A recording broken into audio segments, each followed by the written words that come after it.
Boa noite, irmãos. Estamos gratos ao Senhor por mais essa oportunidade de estarmos reunidos por meio dessa ferramenta para falarmos dele mesmo, nosso Senhor Jesus Cristo, estudando hoje a carta de Paulo aos Efésios, capítulo 3, dando ênfase a partir do versículo 14. Vamos dar graça ao Senhor e na direção dele e do seu Espírito Santo, vamos seguir. Do versículo 14. Dá graça, então. Nosso bendito Deus, Pai de nosso Senhor Jesus Cristo, nosso Deus e nosso Pai, agradecemos por Cristo Jesus, nosso Salvador, por esse tempo agora juntos. Pedimos por tua direção em tua palavra, que vamos abrir, que tu estejas nos guiando. Pedimos por entendimento de tua vontade para conosco, teus propósitos, a propósito de nos abençoar cada vez mais. E agora nós agradecemos também por essa oportunidade que abres diante de nós, para estarmos usando esses meios da internet para estudar tua palavra. E cada um que está ouvindo, que tu estejas guiando e guardando também, pedimos por tua direção e dando graças por teu amor e misericórdia em nos guiar e também agora nos dar mais conhecimento da pessoa de teu Filho Jesus. Pedimos por cada um, por aqueles que vão ouvir também essa live gravada, que tu estejas guiando também. Pedimos no precioso nome do Senhor e Salvador Jesus Cristo. Amém. Amém. Amém. Vamos à leitura, então, irmãos. Efésios, capítulo 3, a partir do versículo 14. Por causa disto, me ponho de joelhos perante o Pai de nosso Senhor Jesus Cristo, do qual toda a família nos céus e na terra toma o nome, para que, segundo as riquezas da sua glória, vos conceda que sejais corroborados com poder pelo seu Espírito no homem interior, para que Cristo habite pela fé nos vossos corações, a fim de, estando arraigados e fundados em amor, poderdes perfeitamente compreender com todos os santos qual seja a largura e o comprimento e a altura e a profundidade, e conhecer o amor de Cristo, que excede todo o entendimento, para que sejais cheios de toda a plenitude de Deus. Ora, aquele que é poderoso para fazer tudo mais abundantemente, além daquilo que pedimos ou pensamos, segundo o poder que em nós opera, a esse glória na Igreja por Jesus Cristo, em todas as gerações, para todo sempre. Amém.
Era o propósito de Deus também fazer com que os cristãos, os crentes, conheçam todo esse mistério, essa plenitude, e assim possam viver na terra essas promessas, tendo pleno conhecimento de tudo que Deus tem para nós, nossa herança, nossa posição, entender essas coisas e o seu coração seja cheio dessa verdade, para assim ele poder viver o céu na terra, né, dizemos assim, poder ter essa ligação das coisas celestiais no dia a dia da sua vida.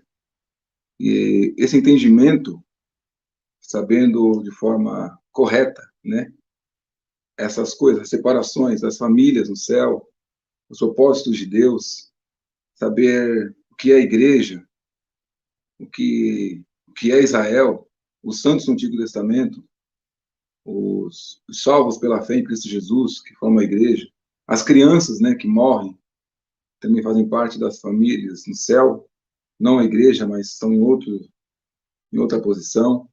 São muitas questões que abrangem a doutrina, que é interessante o crente conhecer e entendê-las, porque tudo isso, todo esse conhecimento dessa verdade,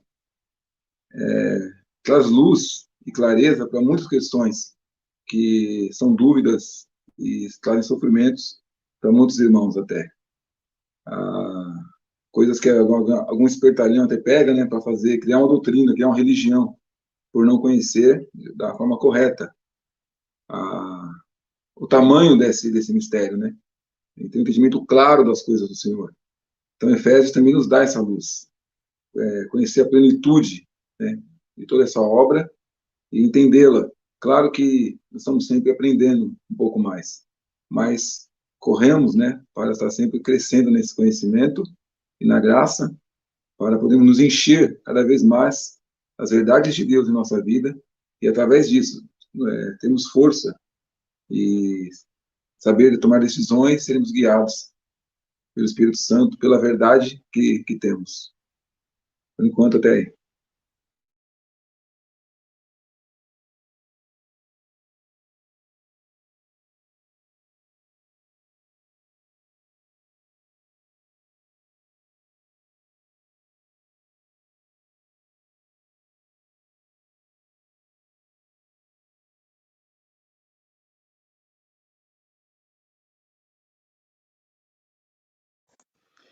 Essa oração de Paulo, que começa no versículo 14, né? A gente vê a característica dela, porque na primeira oração, no capítulo 1, como nós tínhamos comentado, a oração dele era, ele estava bem dizendo a Deus, e era com uma forma de oração, né? Ele estava bem dizendo a Deus, mas no sentido de trazer à luz e mostrar aos cristãos, a esses irmãos, né, a respeito do grande plano de Deus, o plano de fazer convergir todas as coisas em seu Filho. Agora, nessa daqui, a oração dele é mais para que a gente conheça o planejador, não só o plano, mas aquele que planejou todas as coisas. E estarmos cheios, né, dessa plenitude desse conhecimento de Deus. E essa oração, a característica dela, ela fala de 4 coisas aqui, né?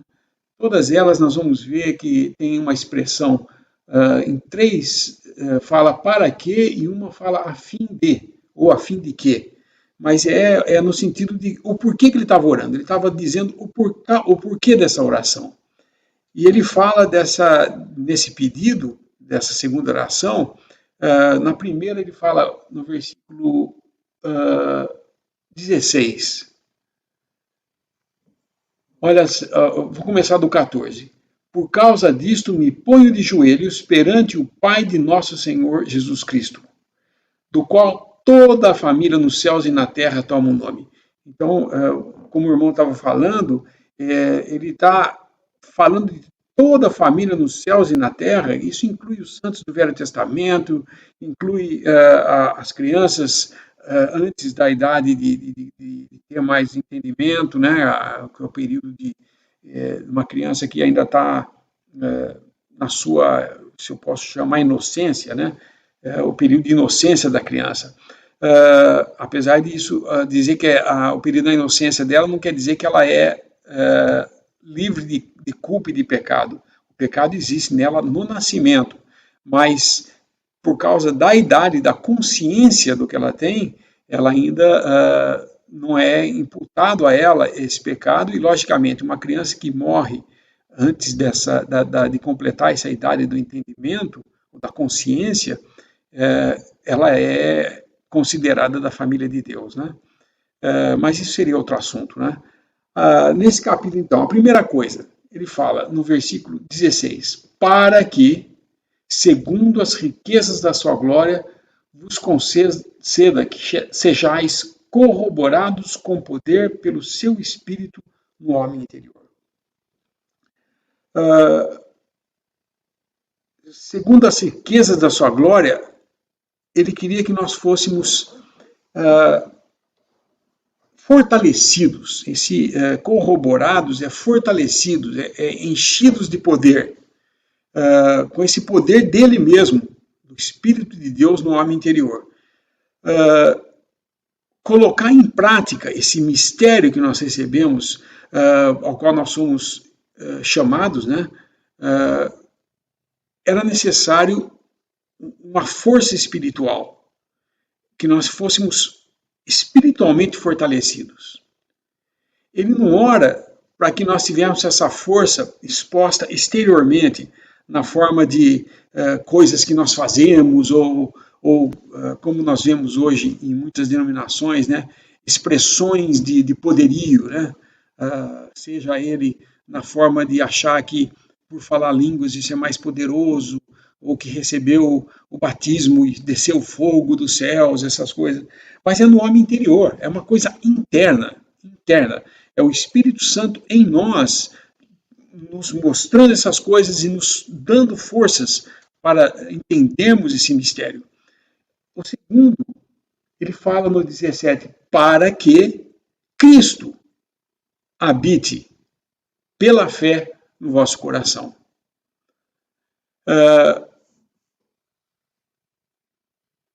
Esse Cristo habite pela fé no vosso coração é mais do que apenas nós vemos o Espírito Santo habitando em nós.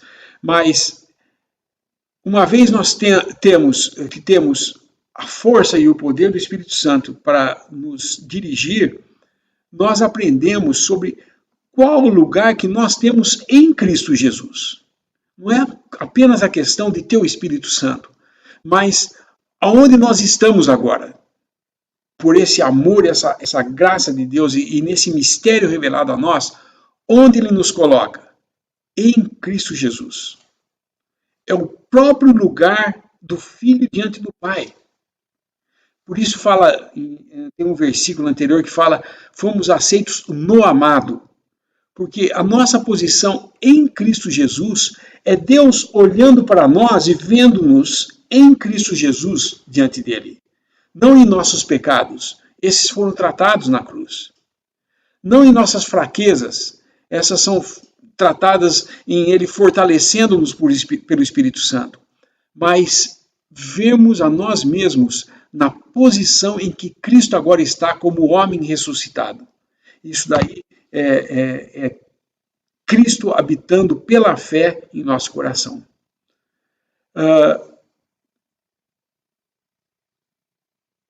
Cristo, o lugar que nós estamos agora, em Cristo Jesus, e agora Cristo Jesus em nós, nos guiando nesse caminho da terra.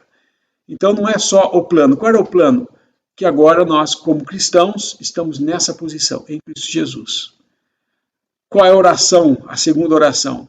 Que agora nós, tendo o poder do Espírito Santo, nos fortalecendo, nos corroborando, no homem interior, nós desfrutemos dele habitando em nós, andando de acordo com essa chamada, com que fomos chamados.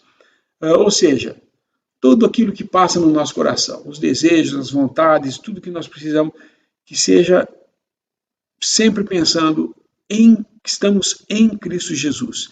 Isso não é só pensar que estaremos em Cristo Jesus naquele dia, mas agora nós estamos.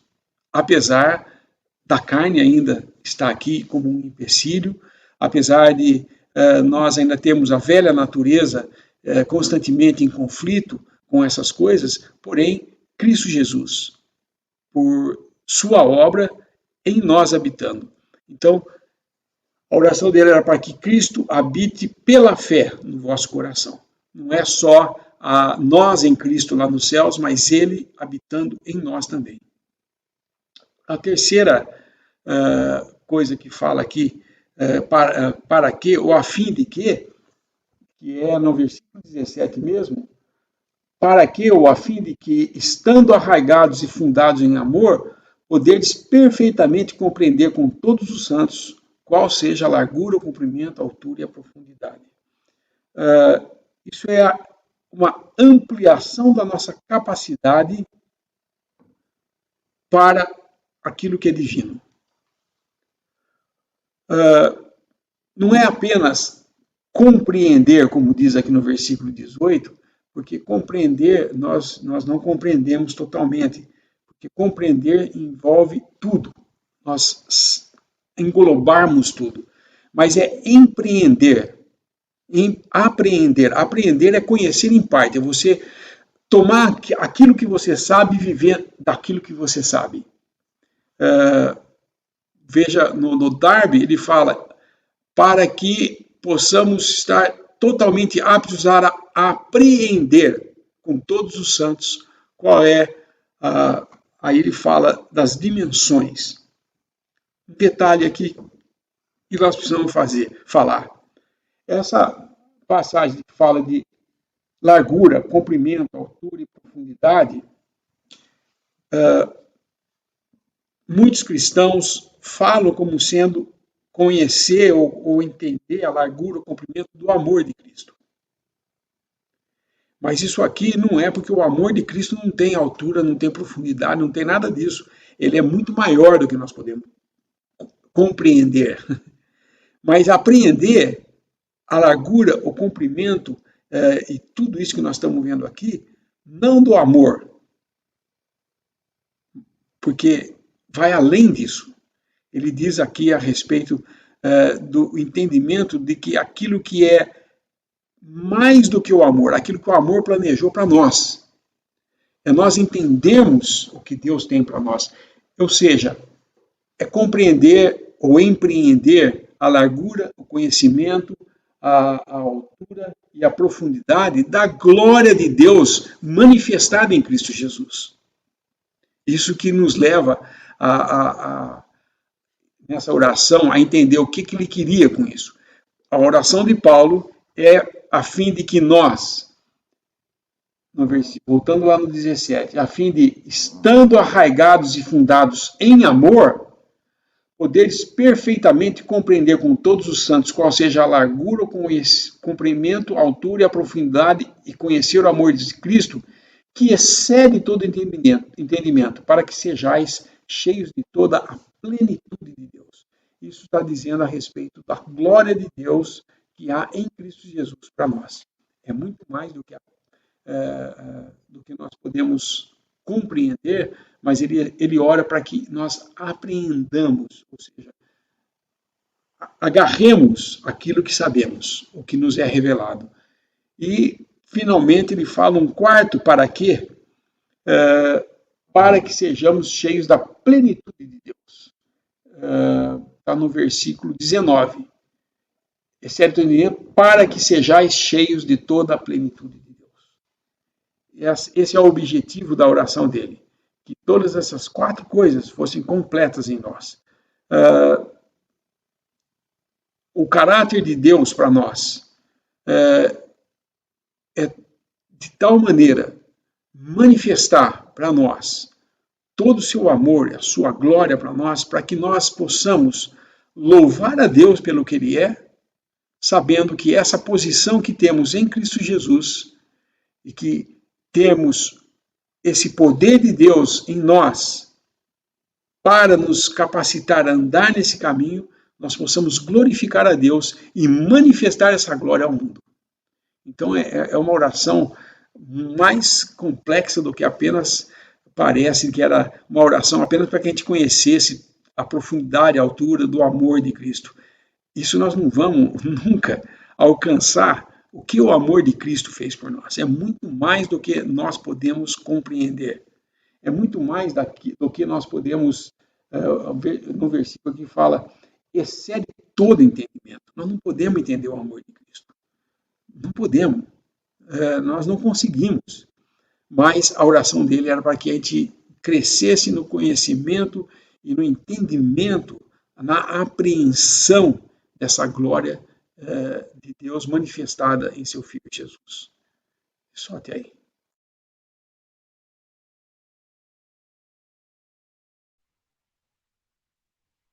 Quando eu vejo o versículo fortalecidos, né, pela fé, a fé que essas verdades que nos são apresentadas e cremos nelas, sabendo que nosso lugar e a fé nos transporta para essa verdade, o homem interior é fortalecido, porque ele sabe, ele não espera, ele não tem dúvida do amor de Deus, da obra perfeita em Cristo, e o qual ele está inserido. Então, ele é fortalecido. Mas essa manifestação de força, muitas vezes, no homem interior, não no exterior, ela se manifesta na fraqueza exterior. Às vezes, na dificuldade, na circunstância, que o céu se abre, que essa visão da terra e o céu, essa ligação que temos das famílias, né, e ao qual somos herdeiros, estarmos lá com Cristo, essas verdades se abrem para nós, muitas vezes, na fraqueza, em momentos difíceis, que a fé, ela se manifesta e nos revela coisas tão preciosas. Nós podemos lembrar que Estevão, né, quando ele estava sendo apedrejado, num momento tão triste, tão difícil como aquele, ele viu o céu aberto e o Senhor em pé. Num momento de tanta dor, né, assim, humanamente falando, a fé dele só conseguia ver Jesus. Ele só via a glória do seu Senhor em pé e o céu aberto para ele. Porque a fé, ela nos transporta para uma verdade. O Espírito Santo nos conduz. E muitas vezes é necessário um momento de dificuldade. É necessário passarmos por alguns problemas para olharmos para o alto, para olharmos para as coisas do céu. Porque a gente aprende, às vezes, só com... Eu acredito como só aprende com sofrimento, né? Não aprende com conforto. Então, nós precisamos, muitas vezes, nesses momentos, olharmos para o alto e conhecermos. Muitas vezes nós estamos passando por dificuldades e sofremos mais por não conhecer quem nós somos em Cristo, como Deus nos ama. E tudo aquilo que está acontecendo é uma oportunidade de crescermos na graça e no conhecimento de Deus. Jacó também, né, quando ele saiu da casa do seu pai lá, foi lá para a cidade de Labão, no meio do caminho ele deitou numa pedra e também teve uma visão do céu. Em dias difíceis, o céu se abre. Porque o homem interior, ele se fortalece, na verdade. Ele cresce no seu conhecimento de Cristo. Mas, às vezes, é preciso que o exterior se diminua, sofra, para que ele quebre e possa olhar para o alto. Então, há muita circunstância que a fé, ela precisa se manifestar. E Deus, ele deseja que isso aconteça. Precisamos entender que Paulo viveu, né, através do seu ministério, os apóstolos também, muitos passaram por muitas dificuldades, mas nunca deixaram de olhar para o alto, para aquilo ao qual nós estamos, e o amor que Deus tem por nós. São muitos detalhes, essa plenitude, né, essa profundidade, altura, tudo que acontece, Deus tem sempre um propósito de glorificar seu Filho em nós. E são momentos de alegria e de tristeza, seja qual for os momentos. Olhe para o alto, porque é sempre uma oportunidade de aprendermos um pouco mais no homem interior. O exterior, muitas vezes, não mostra nada. A fé, o homem exterior vê, através de nossas obras, a fé que temos, né? O homem, o visível. O homem visível, ele vê ali o que é possível, que o olho humano pode ver. Mas Deus conhece a verdadeira fé genuína, e é nela que ele se alegra, e nesse trabalho que o Espírito Santo faz em nós, através da circunstância, que Cristo é glorificado, e nós crescemos, né, no homem interior, que é muita alegria, é de muito prazer. Nós percebemos que temos mais confiança em Deus, que temos mais ferramentas para respondermos ao mal, que temos mais força contra o pecado. Por quê? Porque passamos por várias coisas na vida, promovidas até por Deus, para que nossa fé se manifeste e cresçamos na graça e no conhecimento. Então não há o que lamentar. nunca estamos no prejuízo. Nunca estamos no prejuízo.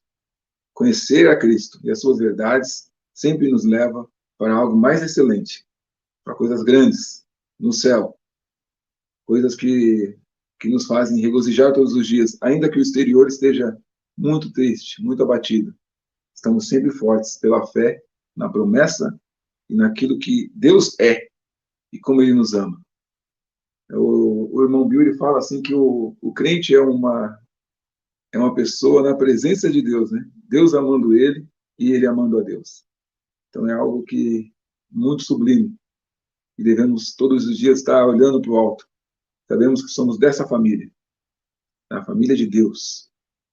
E também é interessante quando nós convivemos entre irmãos entender isso, que há uma família, nós estamos congregados, cada um ali é irmão, né? É um filho de Deus. E olhando dessa forma, horizontal nesse sentido, né? Podemos nos colocar ali como um agente também de Deus entre nossos irmãos, para um ajudar o outro, na palavra, na consolação, exortação, na oração. Temos prazer em fazer essas coisas, porque são nossos irmãos. São verdades que a fé nos leva às atitudes. Podemos viver melhor entre irmãos, dando testemunho, e Deus é glorificado. Mas é bom lembrar que muitas vezes é necessário que o homem exterior sofra para que a fé do interior se manifeste. Tem.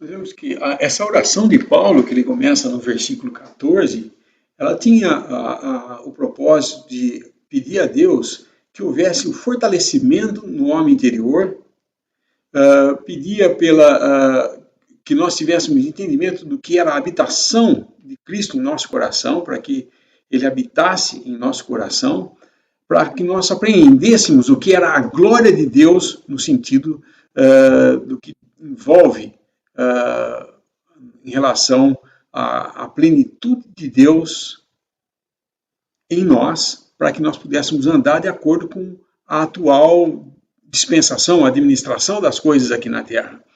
E assim, ele falando disso daí, ia fazer com que nós pudéssemos colocar em prática essa verdade de um só corpo em Cristo Jesus. Isso está cheio de toda essa plenitude de Deus, vai fazer com que a gente adore a Deus e, do mesmo modo, prepara para que a gente ande nas coisas que ele vai falar a partir do capítulo 4, que é agora a parte prática de toda essa base doutrinal que ele estava mostrando ao revelar esses mistérios todos, né?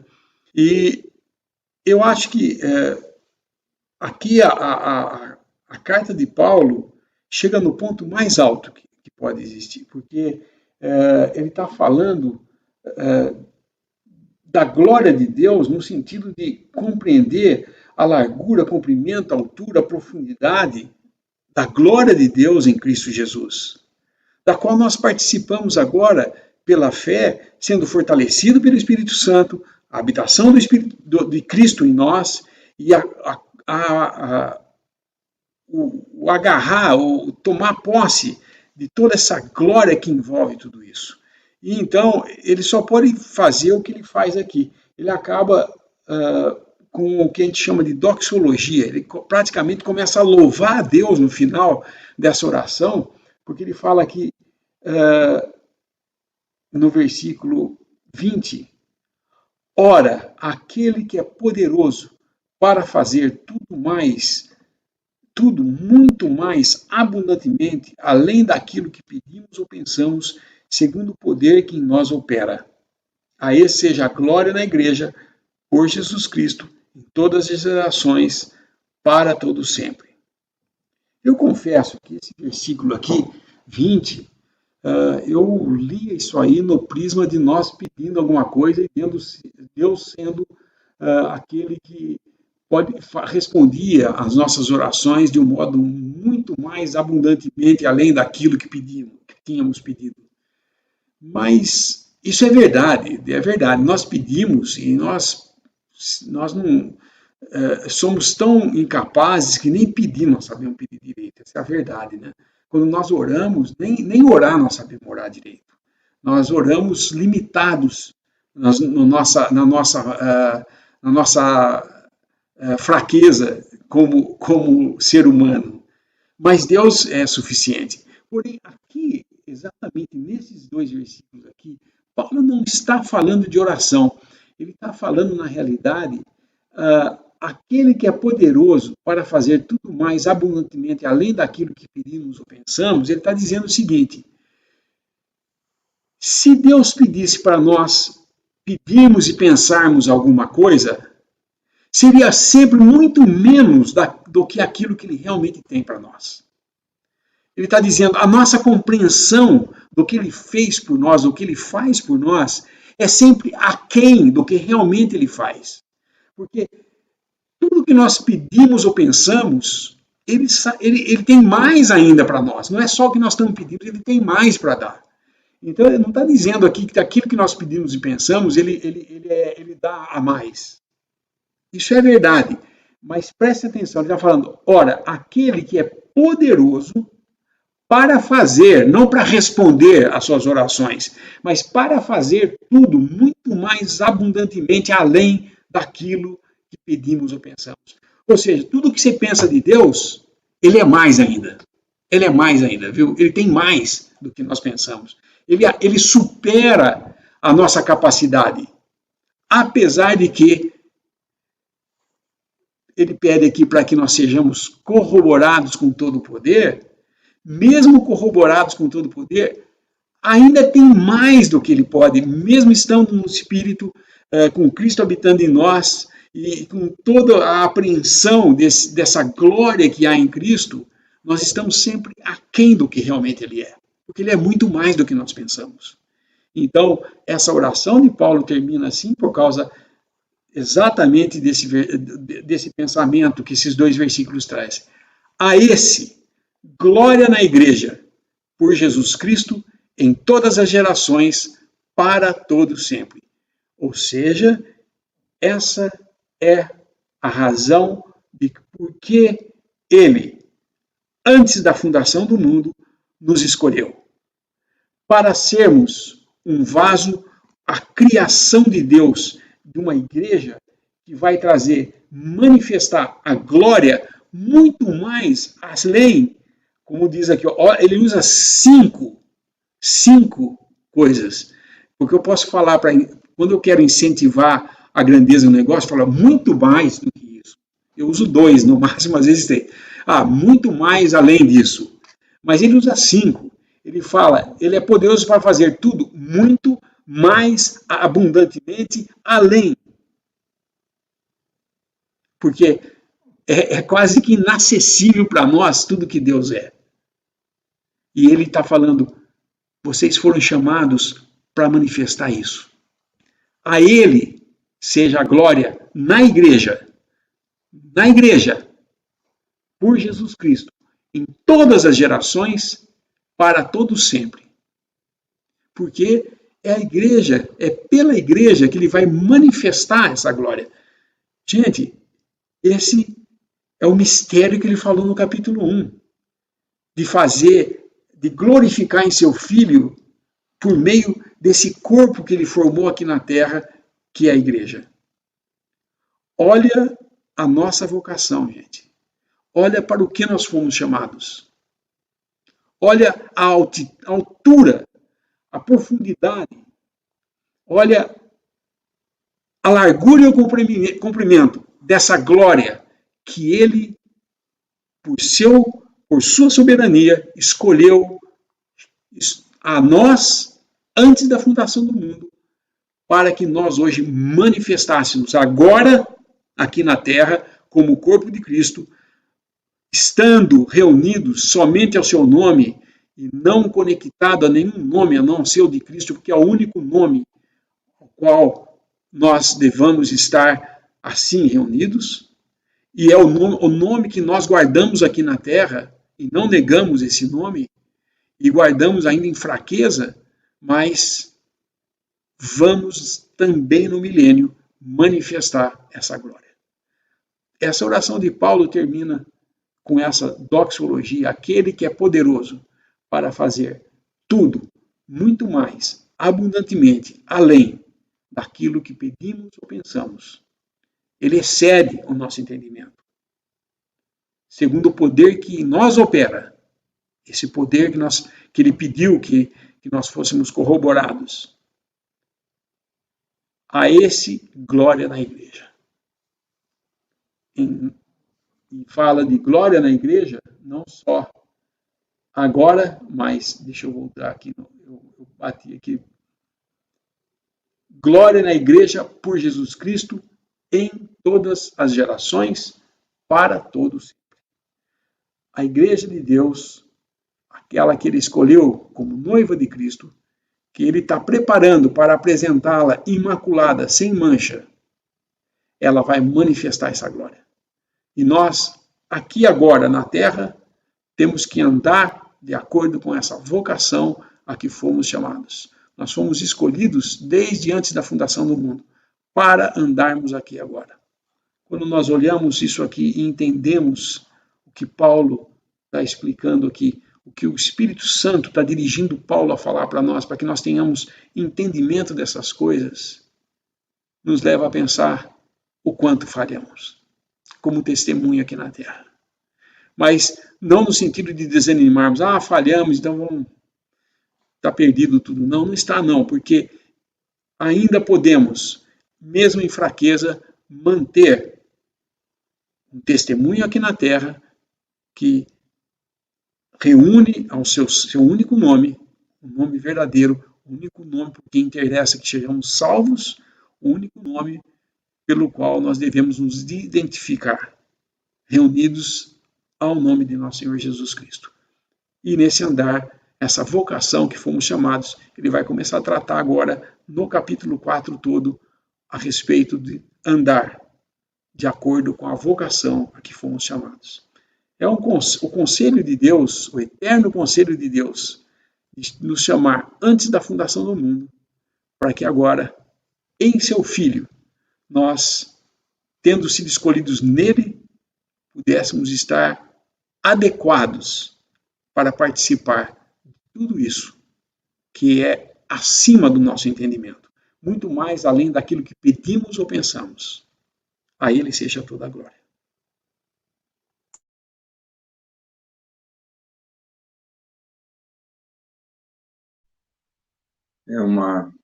É emocionante, né? Às vezes a gente ouve essas verdades, a nossa oração, que muitas vezes é cheia de pensamentos que não vêm do alto, mas mesmo assim o amor de Deus conduz e corrige até aquilo que pensamos. Eu me lembro da oração de Ana, que Samuel, né? Ela sofria anos com uma Alcana, que ficava zombando dela para não ter filho, e maltratava, e aquela coisa. Mas quando ela foi orar, em nenhum momento ela falou da outra. Ela não cita a pessoa que mais fazia ela sofrer. Ela pede a Deus. Vamos abrir lá para mim, Haroldo. 1 Samuel, fala sobre oração um pouquinho.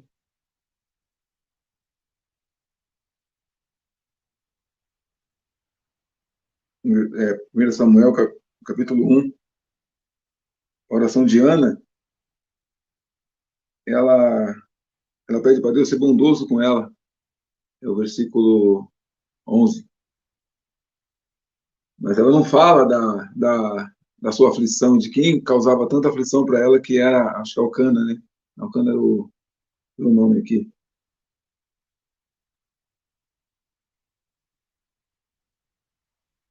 Penina, né?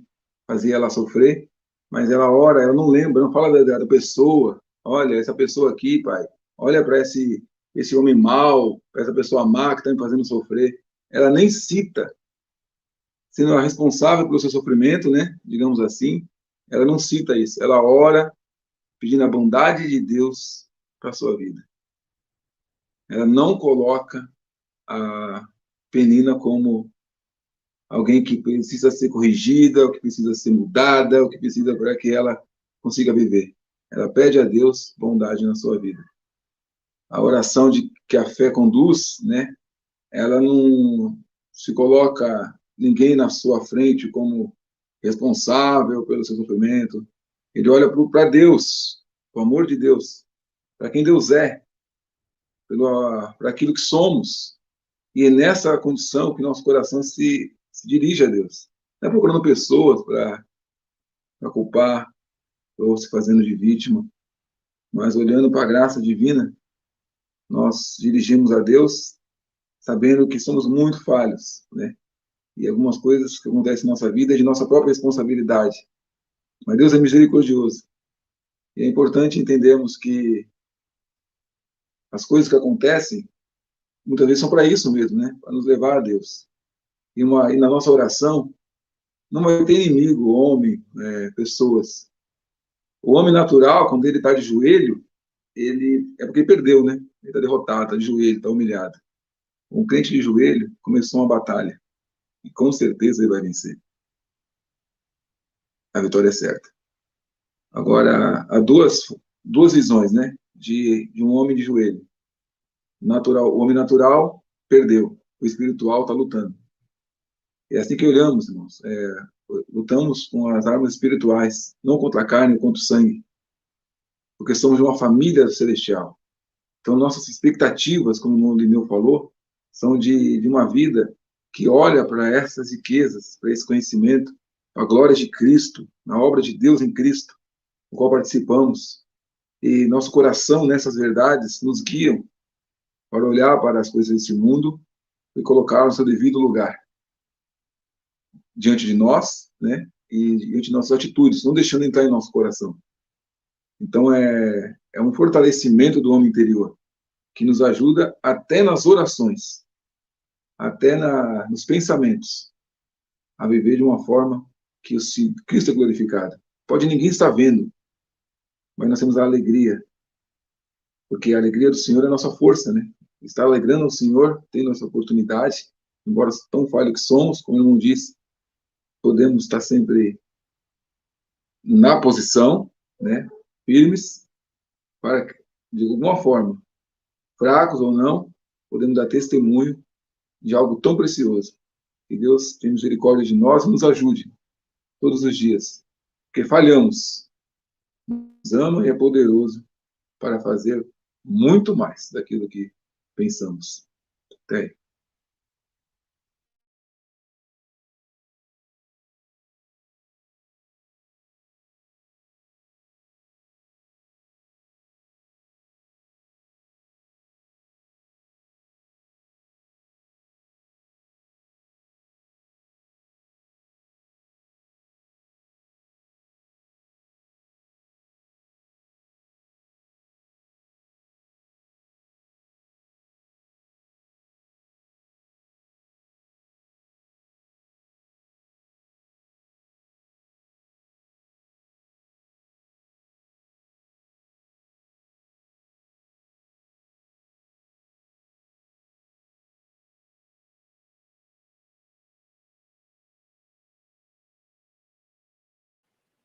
O que os irmãos acham da iniciar a leitura do capítulo 4? Nós temos ainda um tempo, podemos começar já.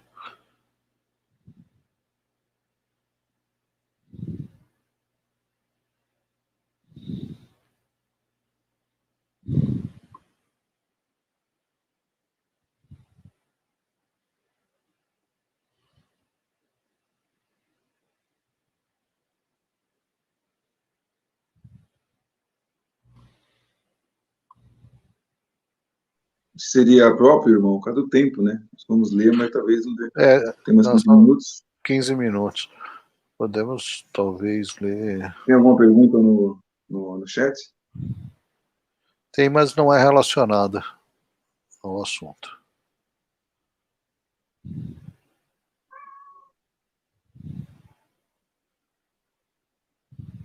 Vamos ler, então. Vamos lá. Lê até qual versículo? Vamos ler todo ou só para...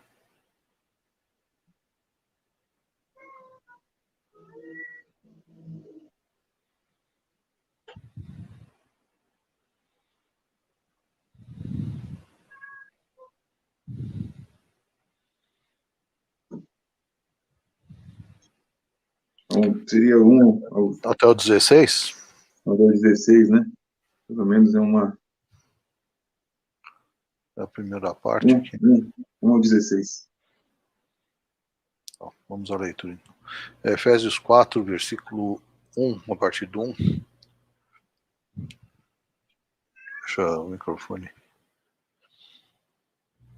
Rogo-vos, pois, eu, o preso do Senhor, que andeis como é digno da vocação com que fostes chamados, com toda a humildade e mansidão, com longanimidade, suportando-vos uns aos outros em amor, procurando guardar a unidade do Espírito pelo vínculo da paz. Há um só corpo e um só Espírito, como também fostes chamados em uma só esperança da vossa vocação. Um só Senhor, uma só fé, um só batismo. Um só Deus e Pai de todos, o qual é sobre todos e por todos e em todos. Mas a graça foi dada a cada um de nós segundo a medida do dom de Deus, de Cristo. Pelo que diz, subindo ao alto, levou cativo o cativeiro, e deu dons aos homens. Ora, isto ele subiu que é, senão que também antes tinha descido às partes mais baixas da terra. Aquele que desceu é também o mesmo que subiu acima de todos os céus, para cumprir todas as coisas. E ele mesmo deu uns para apóstolos, e outros para profetas, e outros para evangelistas, e outros para pastores e doutores, querendo o aperfeiçoamento dos santos, para a obra do ministério, para a edificação do corpo de Cristo, até que todos cheguemos à unidade da fé, que é o conhecimento do Filho de Deus, a varão perfeito, à medida da estatura completa de Cristo, para que não sejamos mais meninos inconstantes, levados em roda por todo vento de doutrina, pelo engano dos homens que com astúcia enganam fraudulosamente. Antes, seguindo a verdade em caridade, cresçamos em tudo naquele que é a cabeça, Cristo, do qual todo o corpo, bem ajustado e ligado pelo auxílio de todas as juntas, segundo a justa operação de cada parte, faz o aumento do corpo para a sua edificação em amor.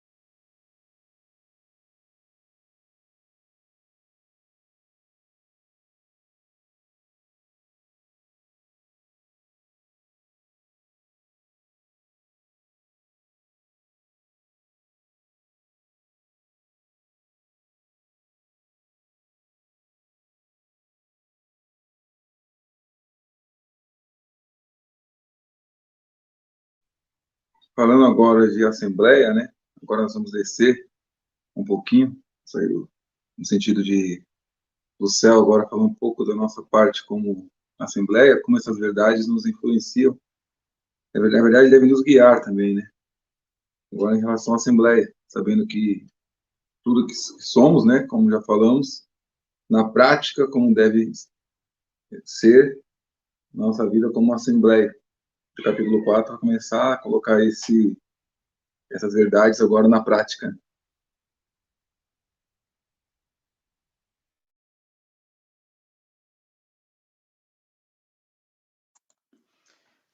No capítulo anterior, capítulo 3, o versículo 1, Paulo fala: por esta causa, eu, Paulo, sou o prisioneiro de Jesus Cristo por vós, os gentios. Então, versículo 1. Por esta causa, eu, Paulo, sou o prisioneiro de Jesus Cristo por vós, os gentios. Agora é como se abrisse um parênteses. Versículo 2, e agora nós vamos no capítulo 4, versículo 1.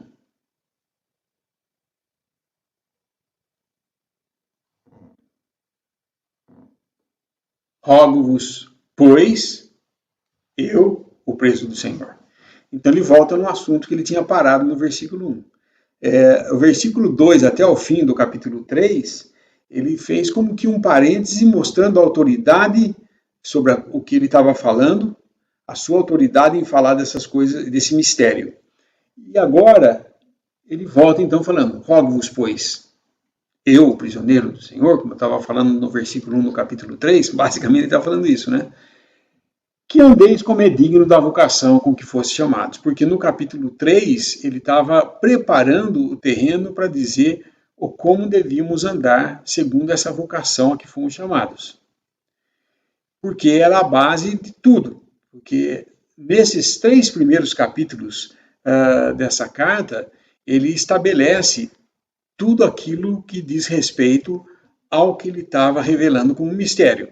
Então, no capítulo 1 era a revelação do eterno propósito de Deus para Cristo e a igreja e o plano final de Deus de glorificar no seu Filho em 2 esferas, no céu e na terra, como nós já falamos disso daí. E isso no milênio.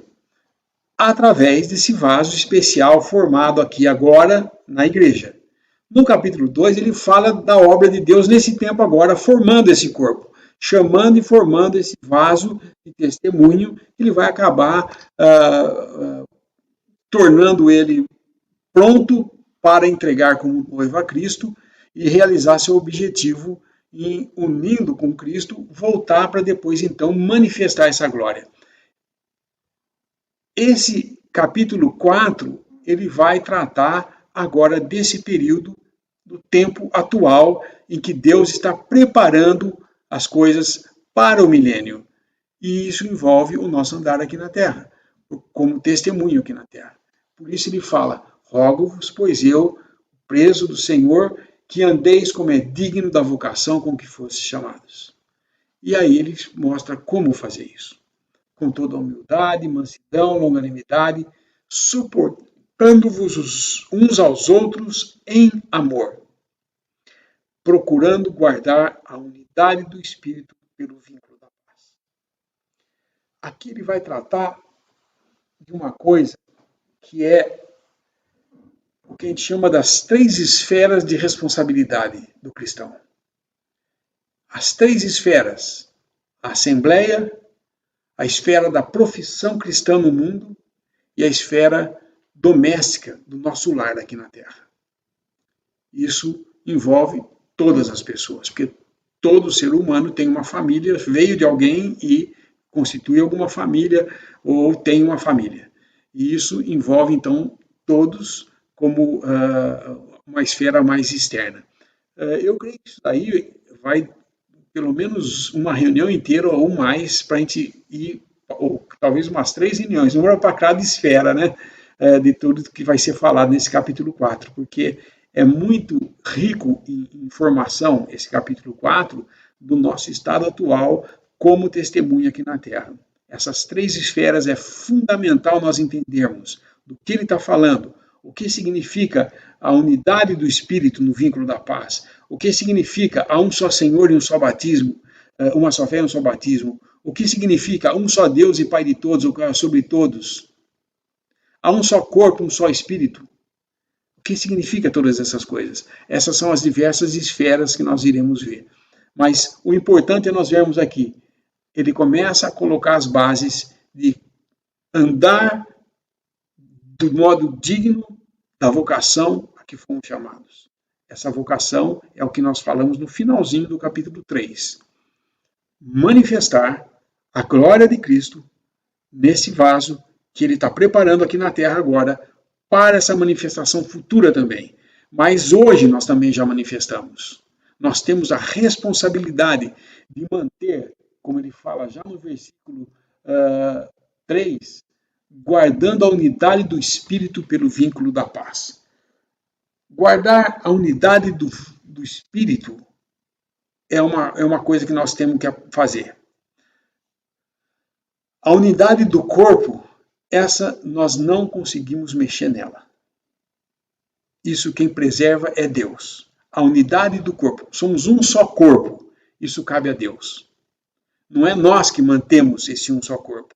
Nós manifestamos esse um só corpo quando, ao partir o pão, ao nome do Senhor, lembramos dele na sua morte, anunciamos a sua morte às hostes celestiais e ao mundo, mas na base de um só corpo. Aquele pão que nós vemos na mesa, ele está ali simbolizando todo cristão que verdadeiramente creu em Cristo Jesus. Isso é um só corpo, um só espírito, uma só esperança. Isso é a esfera central, que só há um modo de entrar por meio dela, por meio da fé, crendo em Jesus Cristo como seu Salvador. Então, se vocês olharem na parte inferior aqui da esfera central, um só corpo, um só espírito, uma só esperança, lá em cima está escrito, mais restrita ainda, inclui apenas os crentes. 1 Coríntios 12, 13. Ou seja, essa esfera central é a esfera do um só corpo, um só espírito. Como você entra nela? Pela fé. Crendo em Cristo Jesus como seu Salvador, você tem o selo aqui embaixo. O selo introduz o crente nessa esfera, introduz o homem nessa esfera. Ou seja, só é corpo de Cristo aquele que é salvo pela fé em Cristo Jesus. Aquele que professa, ou aquele que nasceu nesse mundo, não é um filho de Deus, é uma criação de Deus. E se ele professa ser cristão, ele está na esfera da profissão cristã. Mas ele ser o corpo de Cristo aqui na terra é por meio da fé na obra de Cristo na cruz do Calvário. Então, essas três esferas, com a graça de Deus, e se estivermos por aqui ainda para continuar estudando alguma coisa, nós vamos ver cada uma dessas esferas, o que significa, o porquê que Paulo está falando desse modo, e ao entendermos isso daí, nós vamos poder andar de um modo digno aqui na Terra. Não como professos que falam, somos cristãos, mas não manifestamos esse um só corpo, não temos nem um pouco da manifestação desse um só corpo, ou como alguns dizem, somos todos filhos de Deus, somos todos salvos, Deus vai salvar, a salvação universal do homem, ou de que essa esfera externa, que Deus é tudo em todos, então Deus, cada um é Deus, como alguns já dizem, né? Você é um Deus, ele é um Deus, todo mundo é um Deus, nós somos deuses. E não é assim. Essa esfera é da esfera da criação, se entra na esfera mais externa quando você nasce. Nasceu, você entra na esfera de um só Deus, que é Pai de todos, no sentido de criação, Deus de criação.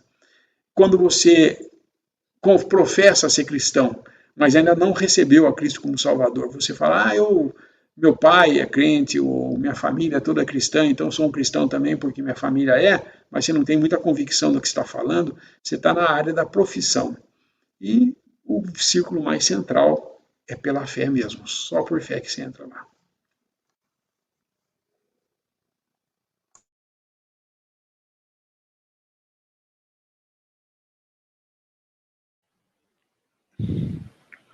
Bom, irmãos, nós temos um minuto aí final. Hoje não vai dar tempo de responder perguntas, né? O tempo tá curto. E, por favor, os irmãos que tiverem perguntas relacionadas, podem mandar um e-mail para salvo.porgraca@gmail.com, né? O e-mail do canal, que serão respondidas as perguntas por lá. Tá bom? Podemos por Oi, fala. Okay. Nós temos a alegria de responder, o Lineu ajuda muito também nisso, algumas perguntas relacionadas ao que está sendo dito. Quando a pergunta é fora, ou é uma questão que nós costumamos ouvir de alguns pontos heréticos sobre Cristo ter pecado, ser sem pecado, essas coisas, mande para o canal Por Graça, que de lá talvez algum irmão possa ajudar a responder. No canal aqui, nós percebemos que essas perguntas são muito fora do assunto e muitas vezes não edificam, não trazem luz ao que está sendo dito. Então, pedimos a gentileza dos irmãos que, se forem fazer perguntas nessa linha, mande um e-mail que talvez lá algum irmão possa ajudar, tá bom? Assim, mas continue perguntando, perguntas relacionadas à família, como foi feito o texto aqui, mas quando é fora, assim, questões que envolvem a verdade sobre Cristo ser Deus sem pecado, ou coloca alguma dúvida nos irmãos, nós podemos até excluir a pergunta do canal. Então, nós vamos colocar um hino, então, para podermos encerrar.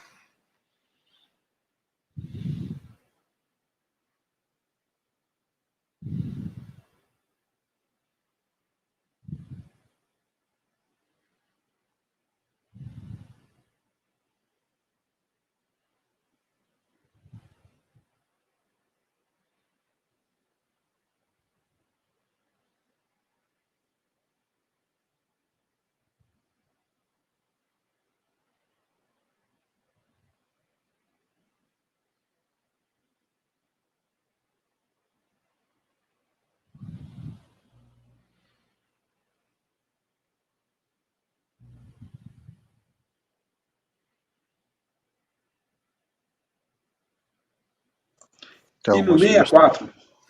64.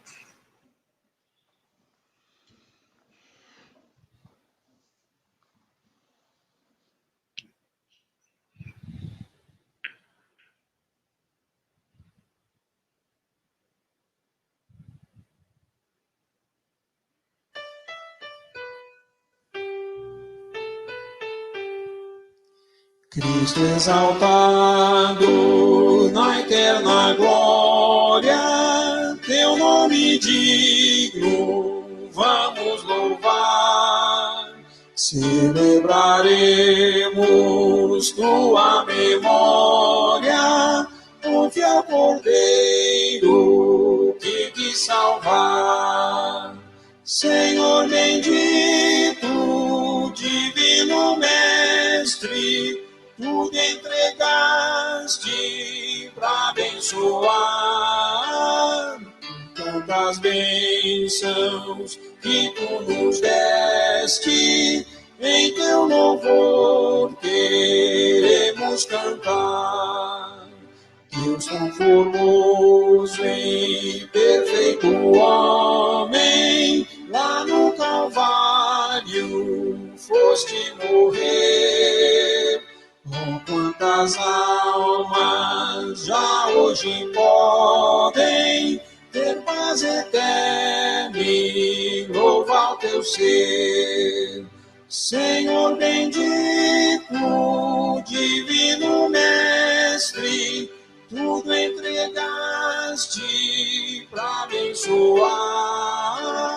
Com tantas bênçãos que tu deste, em teu louvor queremos cantar. Nós te honramos, ressuscitado, hoje no céu em radiante luz. Até ouvirmos teu doce brado a nos chamar, bendito Jesus. Senhor bendito, divino Mestre, tudo entregaste para abençoar. Por tantas bênçãos que tu nos deste, em teu louvor queremos cantar.